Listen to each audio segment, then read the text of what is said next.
Good morning friends. मैं सौरभ द्विवेदी आपसे discuss करेंगे आज जो है इकोसिस्टम। लास्ट के दो वीडियोस में, एक में हमने सिलेबस डिस्कस किया था, दूसरे में हमने इकोलॉजी को थोड़ा सा डिस्कस किया था। और आज डिटेल में डिस्कस करेंगे इकोसिस्टम और types of ecosystem, what is the homeostasis of ecosystem. ध्यान दीजिएगा, इकोसिस्टम में बहुत सारे इकोसिस्टम्स आते हैं। टेरेस्ट्रियल, एक्वाटिक, दो मेजर क्लासिफिकेशन है उसके उसके अंतर्गत जो है बहुत सारे इकोसिस्टम आते हैं। तो सबसे पहले जो है एक बार ब्रीफ में देख लेते हैं सिलेबस जो हमने डिस्कस किया था, वो हम आपको जो है कहीं पे रिटन में नहीं दे पाए थे। तो ये सिलेबस है यूपीएससी के लिए, जो है वो प्रीलिम्स और मेंस में जो है इन टॉपिक्स से जो है वो क्वेश्चंस जो है अराइज होते हैं। वो मल्टीपल चॉइस क्वेश्चन और वो डिस्क्रिप्टिव क्वेश्चंस जो आते हैं वो इन टॉपिक्स से आते हैं। और मेजर हाइलाइट्स में जो प्रोटेक्टेड एरिया नेटवर्क हैं और एग्रीमेंट वगैरह जो होते रहते हैं, कॉन्फ्रेंसेज होती रहती हैं, वो सारी चीज़ें यहाँ से जो है क्वेश्चंस अराइज होते हैं। तो ये एक बार डिटेल्ड जो है ये सिलेबस है। और उसके बाद जो है हम आपको यहाँ पे बताते हैं कुछ टर्म्स आज डिस्कस करेंगे। टर्म्स जो है कि मतलब हम इन्वायरमेंट में जो है कौन कौन से वो बेसिक टर्म्स जो होते हैं जिसकी हमें ज़रूरत पड़ती है, जो हमें रेगुलरली यूज करने पड़ते हैं, वो आप एक बार हल्का सा समझ लीजिए। हमने इकोलॉजी की डेफिनेशन आप लोगों को बता दी थी। हम यहाँ पे इन्वायरमेंट डिस्कस करेंगे, व्हाट इज द इन्वायरमेंट। तो इन्वायरमेंट जो है the sum of interrelationship of organism with its biotic and physical environment with each other and with each other is known as the environment। यहाँ पे ये बता रहा है the sum of interrelationship, ये बता रहा है कि ऑर्गेनिज्म और उसके बायोटिक और फिजिकल इन्वायरमेंट, मतलब ऑर्गेनिज्म का उसके बायोटिक से, ऑर्गेनिज्म का उसके फिजिकल इन्वायरमेंट से, और बायोटिक इन्वायरमेंट का फिजिकल इन्वायरमेंट से, इन तीनों का एक दूसरे से जो इंटर रिलेशनशिप होता है उसी को इन्वायरमेंट बोलते हैं। मतलब ये है कि ये तीनों चीज़ें एक दूसरे पे इंटरडिपेंडेंट हैं। वो किसी न किसी तरह से जो है एक दूसरे से वो एक रिलेशनशिप रखती हैं इन्वायरमेंट, जो है इन्वायरमेंट में, नेचर में। इसी को जो है इन्वायरमेंट बोलते हैं। इन्वायरमेंट जो है वो फ्रेंच वर्ड इन्विरॉन से लिया गया है, जिसका मतलब होता है सराउंडिंग। जैसे यहाँ पे हम आपको एक यहाँ पे इमेज दिखा रहे हैं जिसमें हाथ में जो है एक इंसान जो है वो एक पौधा लिया हुआ है मिट्टी के साथ। तो यहाँ पे एक्चुअली इस इमेज का सिर्फ ये मतलब है, हम ये बताना चाहते हैं आपको कि एक्चुअली में जो सॉयल है वो आपका फिजिकल इन्वायरमेंट है, जो इसमें प्लांट आपको दिख रहा है वो बायोटिक इन्वायरमेंट है, और ऑर्गेनिज्म है, ऑर्गेनिज्म जैसे ये इंसान है, ऑर्गेनिज्म, इंसान, सॉयल, प्लांट, इन तीनों का जो इंटरेक्शन होता है उसी को, जो इन तीनों के बीच में रिलेशनशिप है उसी को इन्वायरमेंट बोलते हैं। तो इन्वायरमेंट ये है। इन्वायरमेंट जो है वो बहुत बड़ा है, बहुत ब्रॉड है। इसके अंदर जो है वो बहुत सारे सिस्टम्स आ जाते हैं। अब इन्वायरमेंट जैसे अर्थ इन्वायरमेंट है, एक अर्थ इन्वायरमेंट को जो है वो अलग अलग तरीके से जो है वो क्लासिफाई किया गया है। आगे हम जो है इसको आपको एक डिटेल्ड इमेज में आपको डिस्कस करेंगे कि इसके अंतर्गत और क्या क्या चीज़ें आती हैं। दूसरा एक टर्म है स्पेसीज। तो स्पेसीज जो है वो मतलब a uniform interbreeding population spread over time and space. मतलब ये है कि एक ऐसी स्पेसीज या एक ऐसी प्रजाति जो इंटरब्रीडिंग, मतलब जो एक दूसरे के साथ ब्रीड कर सके, इन द सेंस कि जैसे आपका कोई बर्ड है, मान लीजिए कोयल बर्ड। तो कोयल बर्ड जो है वो अपनी ही, मतलब वो कोयल बर्ड की ही स्पीसीज में जो है एक दूसरे से इंटरब्रीड कर सकती है। कोयल जो है वो क्रो के साथ या हेन के साथ या किसी और बर्ड के साथ जो है वो इंटरब्रीड नहीं कर सकती। तो ये ध्यान रखिएगा कि स्पीसीज जो है वो एक इंटरब्रीडिंग पॉपुलेशन होती है, जो कि किसी एक फिक्स एरिया में या किसी फिक्स जो है हैबिटेट में जो है वो टाइम और स्पेस के साथ जो है वो उसका जो है उसकी संख्या में जो है ग्रोथ होती रहती है। इसको स्पीसीज बोलते हैं। यहाँ पे जैसे मैंने आपको दिखाया है, ये आपको तीन अलग अलग तरीके की जो है ये इसमें दिख रहे होंगे। रैबिट जो है, रेट आपको दिख रहे हैं, चूहे, और दूसरा टर्म आता है वेजिटेशन। आप लोगों को पता ही होगा वेजिटेशन क्या है, the sum total of plant population covering a region. किसी एक फिक्स एरिया में जो है प्लांट की जितनी टोटल पॉपुलेशन होती है उसको वेजिटेशन बोलते हैं। उसके बाद आपका आता है हैबिटेट। बहुत इम्पॉर्टेंट ये टर्म है और ये बहुत इम्पॉर्टेंट है समझने के लिए। हैबिटेट क्या होता है? Address of an organism is called its habitat. मतलब ये है कि किसी भी ऑर्गेनिज्म का जो एड्रेस होता है, मतलब कि जहाँ पे वो रहता है, जैसे हम लोगों का एड्रेस होता है एक जो है, वैसे ही किसी भी ऑर्गेनिज्म का एक एड्रेस होता है। जैसे कोई पेड़ पे रहता है, कोई बिल बना के रहता है, कोई जो है वो पॉन्ड में रहता है, कोई मरीन इकोसिस्टम में रहता है, मतलब अलग अलग जगह रहते हैं जो है। तो जिसका एड्रेस जो है वही उसका हैबिटेट है। दूसरे शब्दों में अगर कहें तो the place where an organism live, eats and reproduces is known as the its habitat. तो ध्यान रखिएगा कि कोई भी ऑर्गेनिज्म जहाँ पे रहता है, खाता है, जहाँ पे वो रिप्रोड्यूस करता है, वही उसका हैबिटेट है। वही सेम चीज़ है कि उसका एड्रेस जो है जहाँ पे वो अपना जहाँ पे रहता है वो।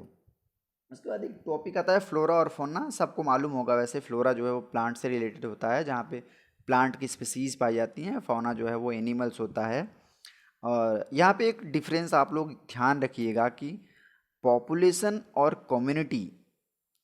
पॉपुलेशन जो होता है वो ग्रुप ऑफ इंडिविजुअल ऑर्गेनिज्म होता है सिंगल स्पीसीज का। जैसे कि ह्यूमन बींग्स रहते हैं एक जगह पे तो बोलते हैं ह्यूमन पॉपुलेशन। जैसे कि कहीं पे मान लो बर्ड्स रहती हैं, किसी एक पेड़ पे जो है वो चिड़िया जो है वो झुंड बना के रहती हैं, तो वो बर्ड पॉपुलेशन है। मतलब कि सिंगल स्पीसीज, एक तरह की चिड़िया। ऐसा नहीं कि उसमें क्रो भी है, उसमें कबूतर भी है, उसमें बाकी सारे वो है। सिंगल स्पीसीज, जैसे अगर मतलब कि कबूतर है तो सिर्फ वहाँ पे पीजन पीजन सारे ही होंगे। सिंगल स्पीसीज का जो ग्रुप होता है इंडिविजुअल स्पीसीज का, उसको पॉपुलेशन बोलते हैं। दूसरा है कम्युनिटी।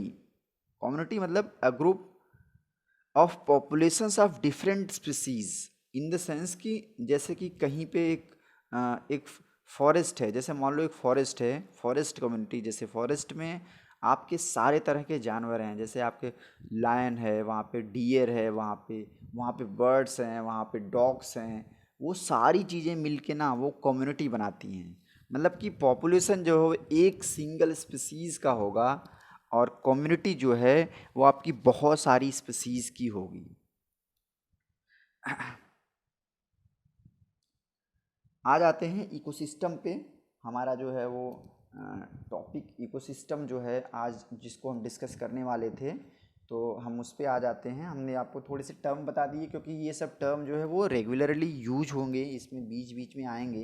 तो आप लोगों को हालांकि जो टर्म जहाँ पे आएगा मैं उसको वहाँ पे डिफाइन करता चलूँगा, बट अगर ये आप लोग बीच बीच में मतलब इसको थोड़ा सा जानते रहेंगे, बेसिक टर्म्स हैं जो है, तो आपको बहुत इसमें जो है हेल्प मिलेगी। तो इकोसिस्टम वर्ड को जो है वो एजी टांसले ने दिया था 1935 में। एजी टांसले ने इकोसिस्टम वर्ड दिया था। ध्यान रखिएगा, हमने लास्ट क्लास में डिस्कस किया था इकोलॉजी को, जिसमें हमने आपको बताया था कि इकोलॉजी वर्ड जो है वो एच रीटर ने दिया था और अर्नस्ट हीकल ने उसको डिफाइन किया था। तो वो कंफ्यूज मत करिएगा, कभी कभी इस तरह से आ जाता है, मल्टीपल चॉइस क्वेश्चन में आ जाता है कि किसने टर्म दिया था, और उसमें मैच करने के लिए आ जाता है इकोलॉजी दे देगा और आपका इकोसिस्टम दे देगा, तो उसमें इजी ट्रांसलेट एच रीटर। तो उसमें कंफ्यूज नहीं होइएगा। इकोलॉजी का टर्म जो है वो एच रीटर ने दिया था, इकोसिस्टम का वर्ड जो है वो एजी टांसले ने दिया था। अर्नस्ट हीकल ने उसको इकोलॉजी को डिफाइन किया था और ओडम ने जो है इसको इकोसिस्टम को डिफाइन किया था। तो बेसिक सी डिफरेंस है। इकोसिस्टम जो है वो इकोलॉजी का पार्ट, इकोलॉजी जो है बहुत ब्रॉड है, जो है इन्वायरमेंट की स्टडी जो है वो इकोलॉजी है, इकोसिस्टम जो है उसका एक छोटी सी यूनिट है। तो ओडम ने जो है इसको डिफाइन कैसे किया है, an ecosystem is a natural functional unit of ecology comprising living organism and their non-living environment that interact to form a stable system। ध्यान दीजिएगा, सेम वही चीज़ है जो हम अभी इन्वायरमेंट के बारे में बात करते आ रहे हैं कि ऑर्गेनिज्म का, उसके बायोटिक और एबायोटिक के साथ जो है इन तीनों का आपस में जो इंटर रिलेशनशिप होती है उसको इन्वायरमेंट बोलते हैं। थोड़ा सा उसका थोड़ी सी उसकी छोटी यूनिट ये है, आप एक तरह से समझ लीजिए कि नेचुरल फंक्शनल यूनिट। इन्वायरमेंट जो है बहुत ब्रॉड टर्म है और इकोसिस्टम जो है वो एक फंक्शनल यूनिट है उसकी, जिसमें कि लिविंग ऑर्गेनिज्म और उसका जो नॉन लिविंग ऑर्गेनिज्म होता है वो दोनों एक दूसरे के साथ इंटरेक्ट करते हैं, जिससे एक स्टेबल सिस्टम फॉर्म होता है। इन द सेंस कि एक यूनिट किसी भी इन्वायरमेंट में वो सबसे छोटी सी छोटी यूनिट जो कि फंक्शनल है और जो लिविंग और नॉन लिविंग इन्वायरमेंट से इंटरेक्ट करके एक स्टेबल सिस्टम बनाती है, उसको बोलते हैं इकोसिस्टम। फॉर एग्जांपल, जैसे कि आप सोचो एक पॉन्ड है, सबसे छोटी यूनिट में बताता हूँ, एक पॉन्ड है, पॉन्ड में ग्रासेस, उसमें जो है वीड्स होती हैं पॉन्ड में, उन वीड्स को जो है कुछ इंसेक्ट्स खाते हैं, उन इंसेक्ट्स को कुछ मछलियाँ खाती हैं, उन मछलियों को कुछ बड़ी मछलियाँ खाती हैं, और उन बड़ी मछलियों को कुछ कार्निवोर्स जैसे कुछ सारस है या कुछ बगुला जिसको बोलते हैं वो खाते हैं। उसके बाद जब वो मरते हैं तो उनको जो डिकम्पोजर्स होते हैं वो डिसइंटीग्रेट करके वापस जो है प्लांट को न्यूट्रिएंट प्रोवाइड करते हैं। ये है एक स्टेबल इकोसिस्टम, और वो भी एक यूनिट है, सबसे छोटी यूनिट। इसको बोलते हैं फंक्शनल यूनिट ऑफ इकोलॉजी, इसको बोलेंगे कि पॉन्ड इकोसिस्टम। तो स्ट्रक्चरल पॉइंट ऑफ व्यू से मुझे लगता है आप लोग समझ गए होंगे कि इकोसिस्टम क्या है। तो वो सबसे छोटी से छोटी यूनिट किसी इन्वायरमेंट में जिसमें बायोटिक और एबायोटिक, इन द सेंस कि लिविंग और नॉन लिविंग ऑर्गेनिज्म जो है, लिविंग और नॉन लिविंग इन्वायरमेंट जो है, वो दोनों एक दूसरे से इंटरेक्ट करके जो स्टेबल सिस्टम फॉर्म करते हैं उसको बोलते हैं ecosystem. Structural point of view से इकोसिस्टम को दो पार्ट में डिवाइड किया जाता है, जो मैंने आपको बताया अभी, बायोटिक और एबायोटिक। ध्यान दीजिएगा, बायोटिक में आपका वो आएगा जो ऑर्गेनिज्म हैं, वो चाहे प्लांट्स हों, वो चाहे एनिमल्स हों, चाहे इंसेक्ट्स हों, वो सब जो है आपके बायोटिक इन्वायरमेंट में आएंगे। जैसे प्रोड्यूसर इन द सेंस कि जो हर्ब होंगी, जो ग्रासेस होंगी, प्रोड्यूसर जो होंगे, जो सन की लाइट को फिक्स करके उसको, सन की लाइट को फिक्स करते हैं और उसको नेक्स्ट ट्रॉफिक लेवल में ट्रांसफ़र करते हैं। ट्रॉफिक लेवल मतलब मैंने आपको सेकेंड लेक्चर में बताया था कि मतलब फूड का लेवल, जो ट्रॉफिक लेवल मतलब ये है कि उसको हिंदी में बोलते हैं खाद्य स्तर, खाद्य स्तर। तो प्रोड्यूसर जो है वो सन की लाइट को फिक्स करेगा, उसको कंज्यूमर खाएगा, इन द सेंस प्लांट्स हैं, कंज्यूमर्स मतलब कि जो इंसेक्ट्स हैं, ठीक है। अब कंज्यूमर्स में भी कई कंज्यूमर्स होते हैं, प्राइमरी, सेकेंडरी, टर्शियरी, इस तरह से होते हैं, वो डिपेंड करता है कि कितनी लंबी आपकी फूड चेन है। तो प्रोड्यूसर जो है वो फिक्स करेगा और उसके बाद उसको कंज्यूमर जो है कंज्यूम करेगा, और जो फाइनल कंज्यूमर उसको कंज्यूम करेगा, उसके बाद जब वो डेड होगा या जब वो मरेगा, तो उसको जो है फाइनली डिकम्पोजर और रिड्यूसर उसको जो है डिकम्पोज करके वापस से इन्वायरमेंट में छोड़ देंगे। तो ये आपका है बायोटिक कंपोनेंट्स के पार्ट हैं ये। उसके बाद आपका आता है एबायोटिक कंपोनेंट्स। ध्यान दीजिएगा यहाँ पे, एबायोटिक कंपोनेंट्स में जनरली आपको मिल जाता है कि हाँ temperature, light, wind, CO2, soil, pH, ये सब मिल जाएगा। मैं आपको यहाँ पे थोड़ा सा डिफरेंस बताता हूँ आपको कि क्लाइमेटिक और इडेफिक दो फैक्टर होते हैं। तो क्लाइमेटिक फैक्टर वो होता है जो कि आपके क्लाइमेट से होता है, जैसे टेम्परेचर, लाइट, विंड, वाटर, ये सब ना, ये सब क्लाइमेट पे डिपेंड करता है कि गर्मी हो गई है तो टेम्परेचर बढ़ जाएगा, और बारिश आ गई है तो वाटर रेनफॉल बढ़ जाएगी, उसके बाद बहुत ज़्यादा तेज़ हवा चल रही है विंड में, इन द सेंस कि क्लाइमेटिक फैक्टर में ये सब चीज़ें आ जाएंगी। इडेफिक जो होता है वो मतलब सॉयल से रिलेटेड। इडेफिक फैक्टर में सॉयल, pH, मिनरल, टोपोग्राफी, ये सारी चीज़ें आ जाती हैं इडेफिक फैक्टर में। तो एबायोटिक कंपोनेंट को भी दो पार्ट में डिवाइड किया गया है, क्लाइमेटिक और इडेफिक, ठीक है। अब आते हैं आपके टाइप्स ऑफ इकोसिस्टम में। जैसा कि हमने आपको स्टार्टिंग में ही बताया था कि बेसिकली जो है हम सारे इकोसिस्टम को दो टाइप्स में डिवाइड करते हैं, टेरेस्ट्रियल और एक्वाटिक। तो टेरेस्ट्रियल इन द सेंस होता है कि जो कि लैंड से रिलेटेड हो, एक्वाटिक मतलब जो कि वाटर से रिलेटेड हो। बेसिक सा डिफरेंस यही है कि टेरेस्ट्रियल, बट बेसिक से डिफरेंस के अलावा यहाँ पे आपके टेरेस्ट्रियल और एक्वाटिक, इसमें depending upon the habitat condition terrestrial ecosystem में be divided into crop ecosystem, forest ecosystem, grassland ecosystem and desert ecosystem.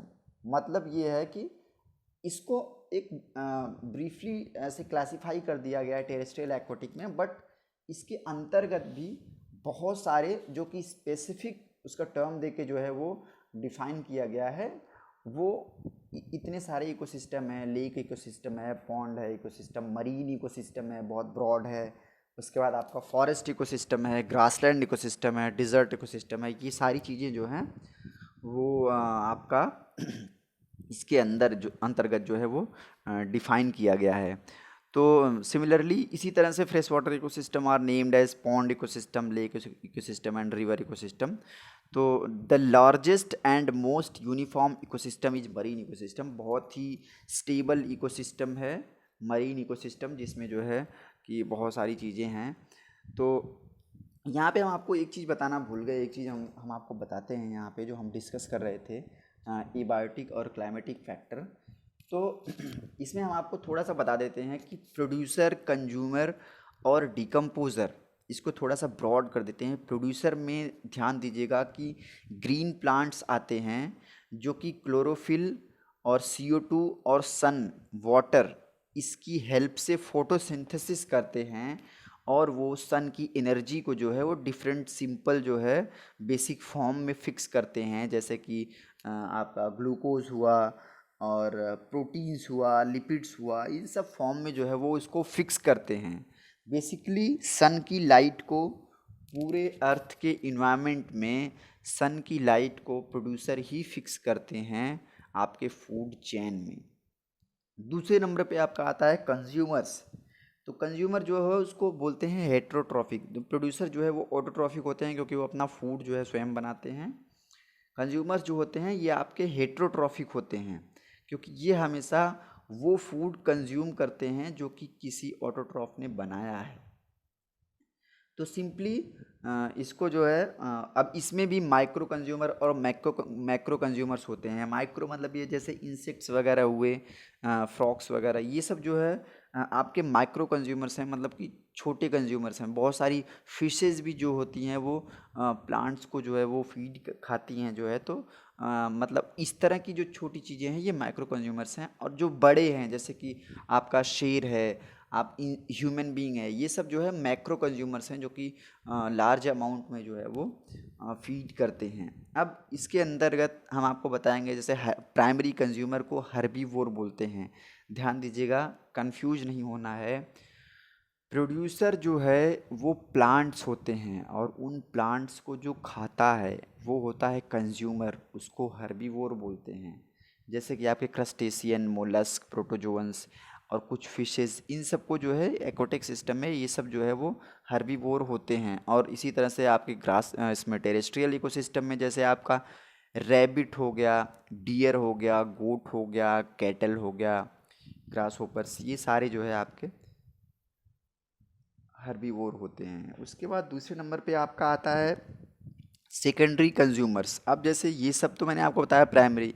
Secondary consumers में ये होता है जो प्राइमरी को फीड करते हैं, इन द सेंस जैसे कि आपके बर्ड्स हैं। अब बर्ड्स जो है वो इंसेक्ट्स को खा जाती हैं। लायन है जैसे वो डियर को खाता है, टाइगर है, तो ये सब सेकेंडरी कंज्यूमर्स हैं। और टर्सरी जो है सबसे टॉप होता है, जैसे कि आपका स्नेक है, क्योंकि फूड चेन में स्नेक वो इंसेक्ट को फ्रॉग खाएगा, फ्रॉग को स्नेक खाएगा, तो स्नेक को भी कोई खाता है। टर्सरी के बाद टॉप कंज्यूमर भी आता है, लेकिन स्नेक जो है वो इसमें है। और ह्यूमन बीइंग भी इसमें टर्सरी कंज्यूमर में आ जाता है, वो फिश खा जाता है और बहुत सारी चीज़ें हैं। ह्यूमन बीइंग जो है वो फूड चेन में कई सारी जगह है, वो मतलब वो प्राइमरी कंज्यूमर भी है, सेकेंडरी कंज्यूमर भी है, वो टर्सरी कंज्यूमर, टॉप कंज्यूमर भी है।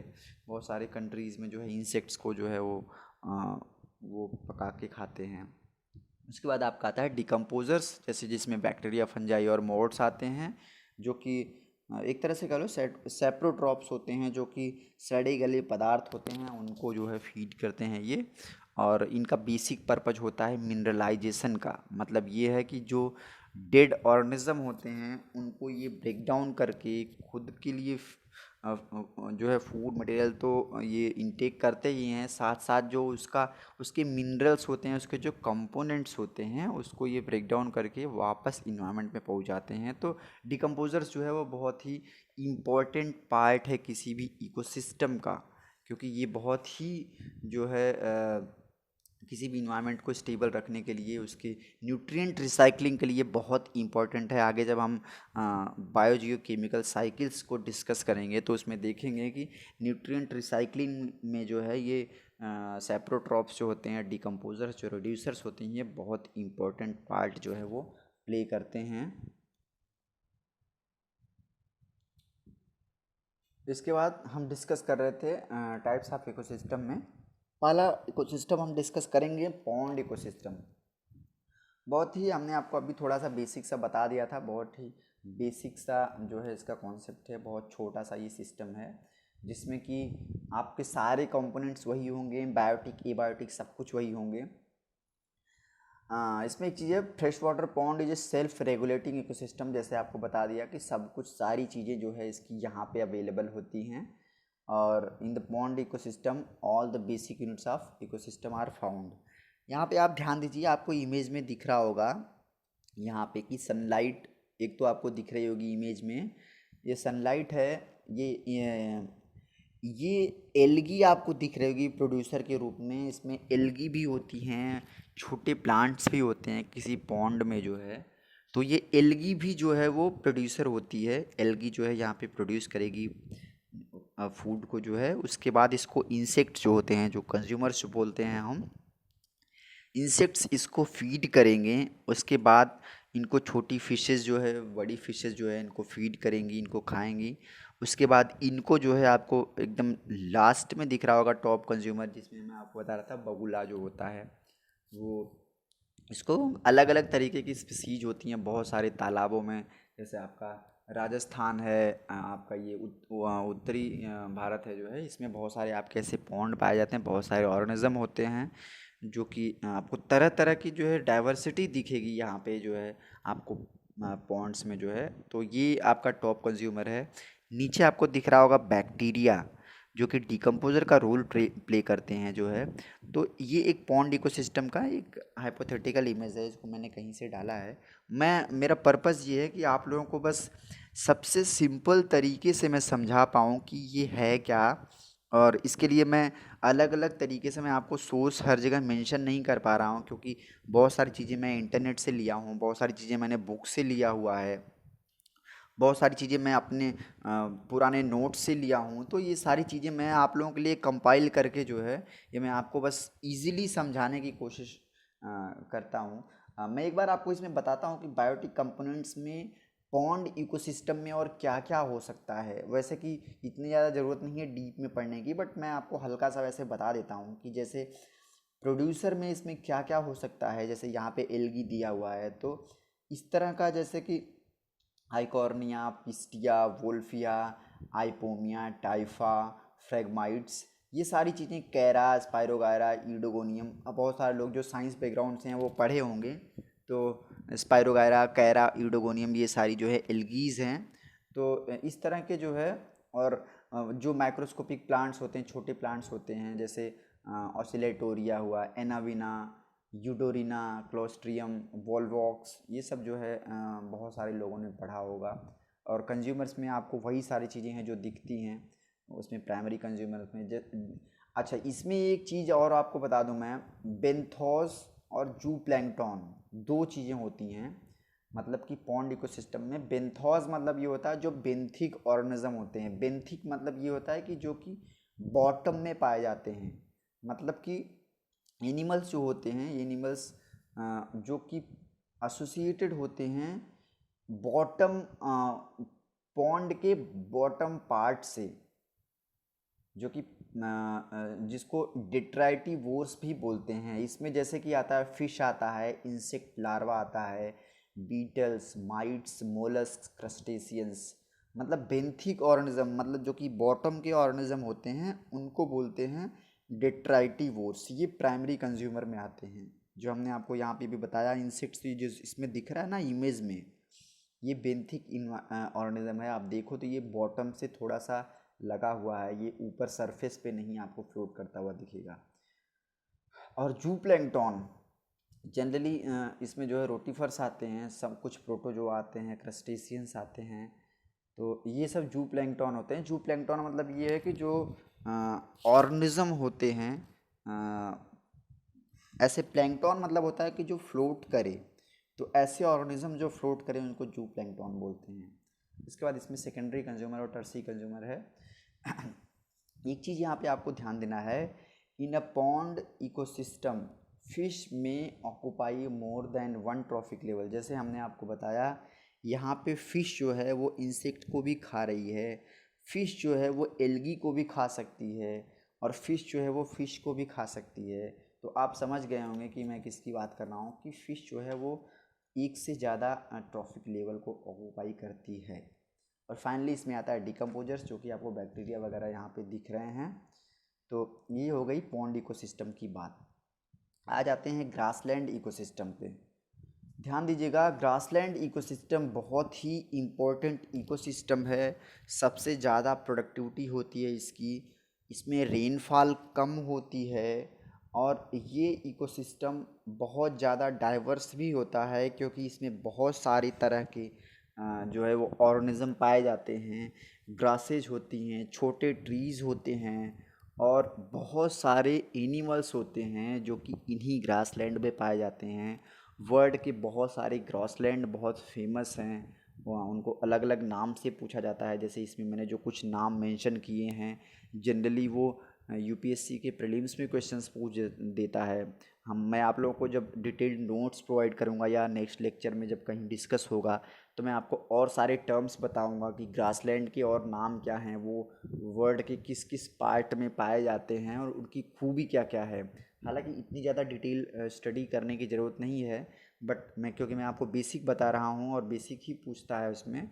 बट ये है कि ये ग्रासलैंड का नाम पूछ देता है। मैंने इसमें जो 3-4 जो है वो इसमें कोट किया हुआ है। तो ध्यान दीजिएगा कि grassland are areas where vegetation is dominated by grasses. आपको पता है, सबने देखा होगा, बट डिपेंड करता है कि अलग अलग कंट्रीज़ में वहाँ का जो क्लाइमेटिक कंडीशन है, वहाँ की जो वहाँ का इन्वायरमेंट है, उसके बेसिस पे वहाँ पे एक स्पेसिफिक तरह की स्पीसीज़ पाई जाती है। जैसे हमारे इंडिया में जो ग्रासलैंड है उनमें अलग तरह की स्पीसीज़ है, और बाहर जो है वो अलग तरीके की है। इंडिया में भी जो अलग अलग रीजन्स हैं, जैसे जो डिज़र्ट के रीजन हैं, जो हमेशा ह्यूमिड रहते हैं वो रीजन है, और जो प्लेन्स के रीजन है, सब जगह अलग अलग तरीके की ग्रासेस पाई जाती है। Grassland it occupies about 19% of the earth surface. ध्यान दीजिएगा, अर्थ का जितना सरफेस है, नॉट द टोटल 100%, वो 100% में से मरीन का आप निकाल दो, फिर जितना लैंड का बचता है, वो लैंड में 19% जो है वो अर्थ सरफेस ग्रासलैंड से कवर है। और रेनफॉल यहाँ पे बहुत कम होती है। और वर्ल्ड इसमें लिखा है some of the world's most fertile soil is found in the grassland. World की जो है कुछ सबसे ज़्यादा फर्टाइल जो ग्रासलैंड होती है, सबसे ज़्यादा फर्टाइल सॉइल होती है, वो ग्रासलैंड में ही पाई जाती है। मैंने आपको बताया इसका इसका मैं आपको स्ट्रक्चर बता देता हूँ कि ऐसा क्यों होता है। क्योंकि क्या होता है कि ग्रासेस जो होती हैं वो एक जगह पे ग्रो करती हैं, फिर डेड करती हैं, फिर ग्रो करती हैं, फिर डेड करती हैं। तो जो ऑर्गेनिक कंटेंट होता है, मतलब सॉयल में जो सॉयल ऑर्गेनिक मैटर एक टर्म होता है, SOM, सॉयल ऑर्गेनिक मैटर।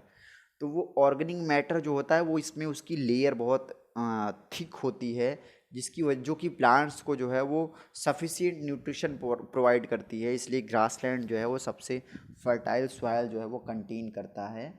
और मैं आपको जैसे बताऊं कि मेजर ग्रासलैंड इकोसिस्टम जो है वर्ल्ड के जो है वो great plains of Canada, United States, South Argentina, Brazil, South Asia, Central Asia, इन सब जगहों पे जो है इसके बहुत सारे मतलब बड़े बड़े ग्रासलैंड्स जो हैं, स्पेसिफिक ग्रासलैंड जो कि स्पेसिफिक तरीके के एनिमल्स कंटेन करती हैं, वो सब वहाँ पे स्प्रेड हैं।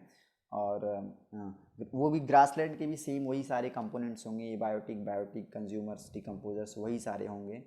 और ये इसमें कुछ नाम दिया गया है, name of the sum grassland of the world. जैसे कि स्टेपी जो है वो रसिया में पाया जाता है। आप लोग चाहें तो इसको याद करने की एक टेक्निक बना सकते हैं। स्टेपी, जैसे हम लोगों की स्टेपनी होती है, पहले स्कूटर होता था एक ना, उसमें एक स्टेपनी रहती थी। अभी गाड़ियों में, कार में, उसमें लोग एक स्टेपनी रखते हैं, एक जो है स्पेयर के लिए, कि अगर कहीं आपका वो टायर जो है पंक्चर हो गया तो आप स्टेपनी यूज करते हैं। क्योंकि रसिया का रूल यही है, स्टेपी इन द सेंस, रसिया जो है वो हमेशा वर्ल्ड के जो पॉलिटिकल सिचुएशन है, जो वर्ल्ड का आईआर है, उसको हमेशा बैलेंस करने के लिए एक स्टेपनी का काम करता है, कि हमेशा अमेरिका को बैलेंस करने के लिए। आप यहाँ से याद कर सकते हैं, स्टेपी जो है वो रसिया है।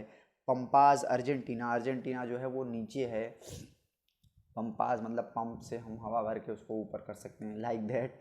पंपाज जो है वो अर्जेंटीना है। प्रेरी जो है वो नॉर्थ अमेरिका। हम जैसे होता है अमेरिका जो है वो एक सुपर पावर है, तो हम उससे प्रेरणा ले सकते हैं, वहाँ से आप याद कर सकते हैं कि प्रेरी जो है वो नॉर्थ अमेरिका में पाई जाती है। वेल्ड मतलब साउथ अफ्रीका। आप मैप में देखेंगे तो साउथ अफ्रीका जो है वो थोड़ा सा ऐसे नीचे है, तो ऐसा लगता है किसी ने वेल्डिंग करके उसको जोड़ दिया है। तो इस तरह से आप याद कर सकते हैं कि वेल्ड जो है वो साउथ अफ्रीका में पाया जाता है। और सवन्ना तो एशिया में पाई जाती है, तो ज़्यादातर लोग जानते ही हैं, सवन्ना एशिया। तो इस तरह से आप याद कर सकते हैं इसको। स्टेपी जो है वो रसिया, पंपास मतलब जो पंप से हवा भरे अर्जेंटीना, वो नीचे है। प्रेरी जो है वो नॉर्थ अमेरिका से हम ट्रेडा ले सकते हैं। वेल्ड साउथ अफ्रीका को किसी ने ऐसे वेल्ड कर दिया है, क्योंकि वहाँ के लोग भी कुछ उस तरह से होते हैं, तो वेल्ड साउथ अफ्रीका। सवन्ना जो है वो एशिया है। तो इस तरह से हम इसको शॉर्ट फॉर्म में याद कर सकते हैं। यहाँ पे एक आपको इमेज भी दिख रही होगी ग्रासलैंड इकोसिस्टम की, जिसमें ग्रासेस हैं, ग्रास होपर्स हैं, फ्रॉग, स्नेक और हॉक है, टॉप कंज्यूमर। ये सारे इसके कंपोनेंट्स होते हैं। ट्रॉफिक लेवल एक हमने आपको समझा दिया है। और ध्यान रखिएगा कि ग्रासलैंड में, इसमें जो ग्रासेस होती हैं वो बहुत ही स्पेसिफिक होती हैं। जैसे कि बहुत सारे ग्रासेस, जैसे कि जब इंडिया में जो है, जब यूएस से जो है यहाँ पे व्हीट आया था, गेहूँ, तो व्हीट के साथ बहुत सारी ऐसी स्पीसीज़ भी आ गई थी जो है, जो कि आज भी इंडिया में पाई जाती हैं। और वो जो है वो हमारे सॉइल के लिए जो बहुत ही हार्मफुल होती है। वो आपको जहाँ पे गेहूँ की फसल होती है वहाँ पे आपको दिख जाएगा। लोग हमारे बताते भी हैं कि मतलब ये इस तरह की ग्रासेज हैं, ऐसे ऐसे आ गई थी। तो जो स्पीसीज होती हैं ग्रासेस की भी, वो भी किसी एक पर्टिकुलर एंडेमिक, एक टर्म होता है एंडेमिक, पैंडेमिक मत समझ लीजिएगा आप लोग। एंडेमिक मतलब होता है कि किसी भी एक पर्टिकुलर जगह की जो है स्पीसीज है, जो कि दूसरे जगह पे नहीं पाई जाती, उसको एंडेमिक स्पीसीज बोलते हैं। तो ग्रासेस की भी स्पीसीज एंडेमिक होती है, क्योंकि वो जो है एक स्पेसिफिक इन्वायरमेंट के लिए सूटेबल होती है, उसका वो हैबिटेट होता है, वो सारी चीज़ें जो है उसको हेल्प करती हैं। आगे चलते हैं, डिस्कस करते हैं फॉरेस्ट इकोसिस्टम। तो अभी मैं आपको इसमें बताता हूँ, एज़ पर वर्ल्ड बैंक ये 2016 का डेटा है। Forest cover 31% of the world's land surface, मतलब पूरे वर्ल्ड का 31% जो है वो सरफेस फॉरेस्ट जो है कवर करता है।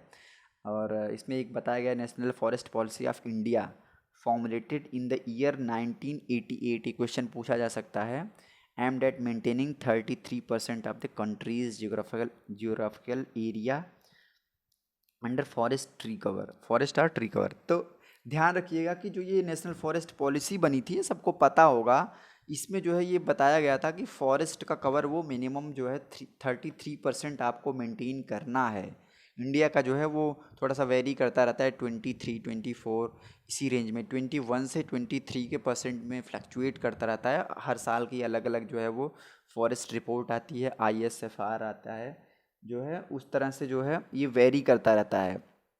अब मैं इसमें आपको बता देता हूँ कि फॉरेस्ट जो है मेनली ये 4 कैटेगरीज में डिवाइड किया गया है, ट्रॉपिकल, सब ट्रॉपिकल, टेम्परेट और अल्पाइन। मतलब ये मैं आपको ब्रीफ में बता देता हूँ कि कैसे होता है ये क्लासिफिकेशन।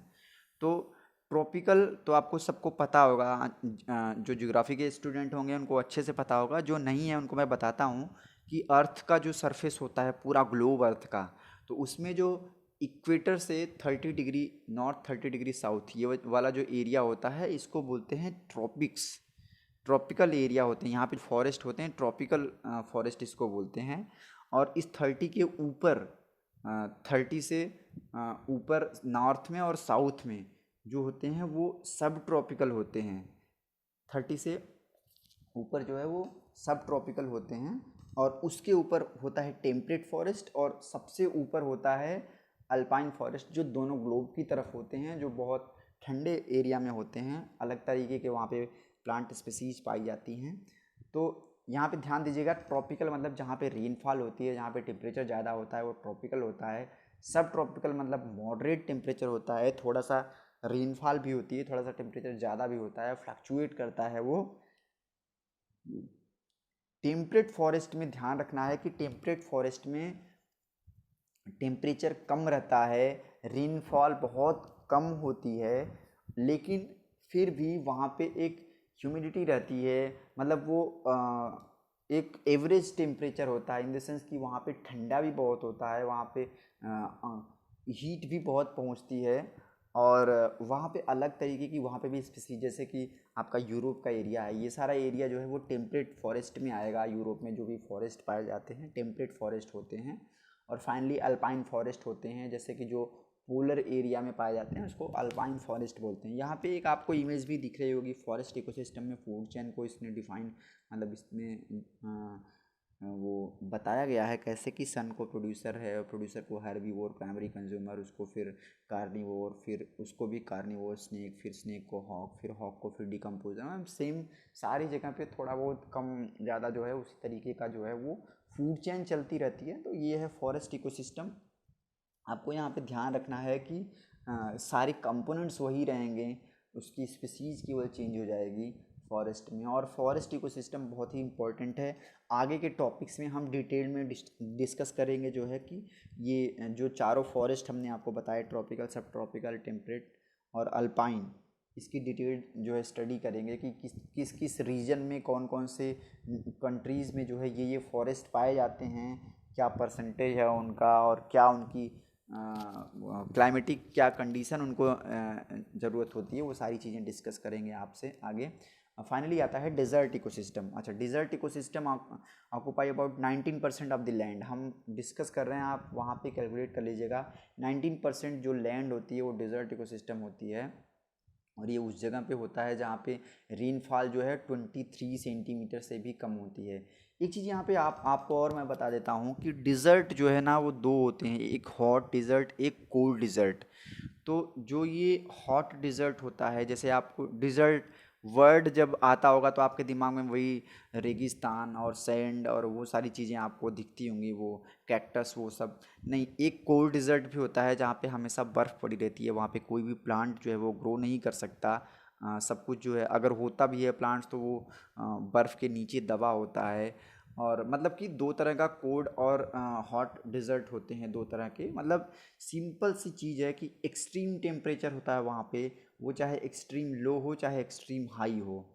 यहाँ पे आगे लिखा है due two extremes of temperature the species composition of dessert ecosystem is less varied and typical. तो ध्यान दीजिएगा कि यहाँ पे क्लाइमेटिक कंडीशन इतनी एक्सट्रीम होती है कि यहाँ पे स्पीसीज का कंपोजिशन जो होता है वो कि बहुत कम वेराइटी का होता है, डाइवर्सिटी बहुत कम होती है उसमें, और टिपिकल होता है, मतलब कि उस पर्टिकुलर इकोसिस्टम के लिए सूटेबल होता है। जैसे कि मैं आपको बताऊं, फॉर एग्जांपल आप लोग जानते होंगे कैक्टस होता है, तो कैक्टस में लीव्स जो हैं वो ट्रांसपीरेशन मतलब होता है जो लीव से वाटर का लॉस होता है, वाटर वेपर का, उसको उस लॉस को जो है वो रोकने के लिए, चेक करने के लिए वो अपनी लीव्स, उसकी लीव्स जो हैं वो ऐसे कांटे के फॉर्म में हो जाती हैं, स्पाइक्स के फॉर्म में हो जाती हैं, ताकि वो अपने वाटर को होल्ड कर सके। इसी तरीके से सारे ऑर्गेनिज्म होते हैं, जैसे कि वो सारे ऑर्गेनिज्म क्या करते हैं, वो बिल बना के रहते हैं। जब टेम्परेचर ज़्यादा होता है तो वो बोरोज में चले जाते हैं, बिल में चले जाते हैं, और अपने बॉडी का टेम्परेचर मेंटेन करते हैं। रात में फिर जब टेम्परेचर थोड़ा सा डाउन होता है, जब गिरता है तो अपने बिल से वापस बाहर आते हैं जब उनका टेम्परेचर वहाँ पे बैलेंस होता है। तो बहुत सारी यहाँ पे खुद को जो है सरवाइव करने के लिए उस सिचुएशन के उस टेम्परेचर के हिसाब से एडॉप्ट कर लेते हैं, एडॉप्टेशन इनके अंदर होता है। जैसे कि आपने देखा होगा डिज़र्ट में, जैसे हॉट डिज़र्ट ही है तो हॉट डिज़र्ट में जैसे अपना राजस्थान है तो राजस्थान के डिज़र्ट में क्या होता है, गर्मी में वहाँ का टेम्परेचर बहुत ज़्यादा हाई हो जाता है और ठंड में वही चीज़ बहुत ज़्यादा ठंडी हो जाती है, क्योंकि क्या होता है वहाँ पे वो टेम्परेचर को होल्ड करने की कैपेसिटी नहीं होती। वहाँ पे रेत मतलब जैसे सैंड होती है ना, तो सैंड जो है वो होल्ड नहीं कर पाती, क्योंकि वो सब डिस्क्रीट फॉर्म में होती है। ऐसे रॉक्स तो होती नहीं वहाँ पे, डिस्क्रीट फॉर्म में होती है। तो वहाँ के ऑर्गेनिज्म भी इस तरह से अलग अलग होते हैं। अच्छा, वहाँ पे जो जो वहाँ पे प्लांट की स्पीसीज़ भी पाई जाती हैं, जैसे वहाँ पे जब ज़रा सा भी रेनफॉल हुआ उसमें वो स्प्राउट करती हैं, उसमें वो सारा कुछ उनका जर्मिनेशन से लेके सारा कुछ उसी में उसी थोड़े पीरियड में हो जाता है। और उसके बाद वो फिर डोरमेंट स्टेज में चली जाती हैं। डोरमेंट मतलब हिंदी में बोलते हैं उसको, सुसुप्तावस्था में चले जाते हैं। और इस तरह से वो मतलब खुद को सरवाइव करते हैं वहाँ पे। अच्छा, ये डिस्कस करते हैं होम्योस्टेसिस क्या होता है इकोसिस्टम में। तो आप लोग जानते होंगे, मतलब हर कोई, जैसे अभी हमें गर्मी लग रही है तो हम अपना टेम्परेचर जो है वो बैलेंस करने के लिए हम क्या करते हैं कि एसी, कूलर या फ़ैन ये सारी चीज़ें यूज करते हैं। ऐसे ही इकोसिस्टम में भी होम्योस्टेसिस मेंटेन, मतलब होम्योस्टेसिस होना ज़रूरी है। जनरली इसको बोलते हैं स्टेट ऑफ इक्विलिब्रियम। तो इसमें क्या है कि प्लांट्स जो है, हमने आपको पहले बता दिया है, प्लांट्स जो है वो फूड प्रोवाइड करते हैं और ऑक्सीजन प्रोवाइड करते हैं एनिमल्स को। बदले में एनिमल्स जो है वो CO2 प्रोवाइड करते हैं प्लांट्स को, और उसके पॉलिनेशन में हेल्प करते हैं फ्लावर के, और उसके प्लांट्स के डिस्पर्सल में हेल्प करते हैं। इस तरह से है। माइक्रो ऑर्गेनिज्म जो है वो वेस्ट मटेरियल को रिड्यूस करते हैं, एनिमल्स और डेड बॉडीज़ के, प्लांट के और एनिमल के जो होते हैं उसके वेस्ट मटेरियल को जो है वो डिसइंटीग्रेट करते हैं और वापस जो है मिनरलाइजेशन के थ्रू जो है उस एलिमेंट्स को, उस मिनरल्स को वापस से इन्वायरमेंट में जो है वो पहुंचा देते हैं। वापस वापस से इन्वायरमेंट, प्लांट और एनिमल तक पहुंचाते हैं। और इस तरह से जो है वो बायोटिक और एबायोटिक कंपोनेंट जो है वो एक डायनेमिक स्टेट में रहते हैं। यहाँ पे हमने दो वर्ड लिखा, दो टर्म लिखा है, कैरिंग कैपेसिटी और inter specific and intra specific interaction. तो कैरिंग कैपेसिटी क्या होता है कि किसी भी इकोसिस्टम की वो कैपेसिटी कि वो अपने ऑर्गेनिज्म को फूड प्रोवाइड कर सके जो भी उसको चाहिए, और वो सिस्टम स्टेबल रहे, उसी को बोलते हैं कैरिंग कैपेसिटी। मतलब ये है, जैसे होता है कि बोलते हैं कि आप कितना ज़्यादा वेट उठा के लेके जा सकते हैं। तो जैसे मान लो अगर किसी की कैपेसिटी है वो 10 किलो वेट ले जा सकता है, कोई 20 किलो, कोई 30 किलो। मतलब ये है कि हम कितना वेट ढो के ले जा सकते हैं। वैसे ही इकोसिस्टम की भी कैपेसिटी होती है कि वो कितने ऑर्गेनिज्म को फूड और जो भी उसकी बेसिक रिक्वायरमेंट है वो प्रोवाइड कर सकती है। मतलब ये है कि वो सिस्टम को वायबल रखने के लिए, सिस्टम को ज़िंदा रखने के लिए वो कितना, जैसे एक मान लो एक छोटा सा घर है, मान लो 1 BHK घर है, उसमें पता लगा 12 लोग रह रहे हैं। तो घर में तो 12 लोग कैसे सोएंगे, कैसे बैठेंगे, कैसे रहेंगे, वो तो एक तरह से उसकी कैपेसिटी से ज़्यादा हो गया। ठीक है। ऐसे ही इसमें होता है कि जितनी उसकी कैपेसिटी है किसी इकोसिस्टम की, वही उतने ही लोगों को जो है वो स्टेबल इकोसिस्टम बनाए रखने के लिए वो फूड प्रोवाइड कर सकती है। इसको कैरिंग कैपेसिटी बोलते हैं। Carrying capacity is the ability of ecosystem to provide enough food and space to the organism. In a stable ecosystem, the carrying capacity of the ecosystem keeps the population of different species more or less constant. उसके बाद यहाँ पे आपको दो term लिखा है, inter specific और intra specific interaction. मतलब ये होता है कि एक सिंगल स्पीसीज एक दूसरे से किस तरह से इंटरेक्ट करती है और अलग अलग स्पीसीज से किस तरह से इंटरेक्ट करती है। वही चीज़ इम्पॉर्टेंट होती है किसी इकोसिस्टम में होम्योस्टेसिस मेंटेन करने के लिए। तो आज के लिए बस इतना ही।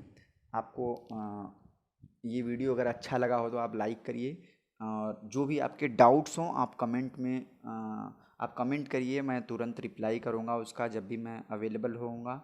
और अगर आपके कोई डाउट्स हों, कुछ क्वेश्चंस हों, कुछ सजेशंस हों, तो प्लीज़ आप इस environment.think@gmail.com पे आप मेल भी कर सकते हैं हमें। आप अपना नाम के साथ जो है हम आपका नाम भी मेंशन करेंगे। और आई होप कि आप लोगों के लिए ये जो है कुछ थोड़ा बहुत हेल्पफुल होगा। मैं बहुत ही कम शब्दों में, बहुत ही मिनिमम ब्रीफ में जो है हम आपको समझाने की कोशिश किए हैं। और अगर आप लोगों के प्रिपरेशन में किसी भी तरह से हेल्प करता है तो इसको सब्सक्राइब करके हमें सपोर्ट करिए। आगे हम इस तरह से और भी चीज़ें डिस्कस करते रहेंगे बहुत ही ब्रीफ में। Thank you.